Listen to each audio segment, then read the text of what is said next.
Lawrence in Berkeley, California. Hey, Lawrence, what's on your mind today? Hi. First, I want to say tinguentinally. Yeah, it means fattening. Oh, thank you. You're welcome. Okay. 9/11 was not an intelligence failure. It was not incompetence, and it was not even just letting it happen. It was deliberate complicity by the Bush administration and pulling the buildings down. How do we know that? We know it because of building number 7, which, was the third tower. It was only about 55 stories high. That came down. It was not hit by a plane. Some of the debris from the 2 other buildings that were hit by a plane came over and set it on fire. And then it came straight down, and here's the thing.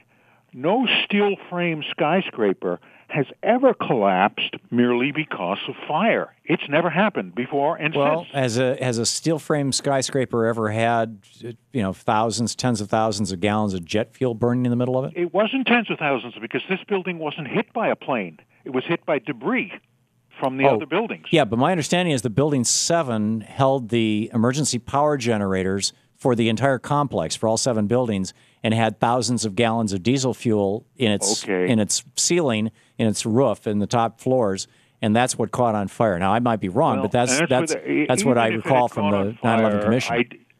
For the building to come straight down like that, a building that is burning would come down unevenly. It would fall over. It wouldn't come straight down on its tracks at the speed of gravity. But aside from that, the owner of the building was a guy named Larry Silverstein. Right, and he was famously caught on TV saying, "Let's pull the building." That's right. Yeah. He said, I got a call from the fire department. They said, "What should I do?" I said, "Pull it." We've watched so many people die already anyway. You can't pull a building. Pull is, of course, the term that they use in the industry for demolishing it with explosives. You can't do that unless it's been prepared in advance.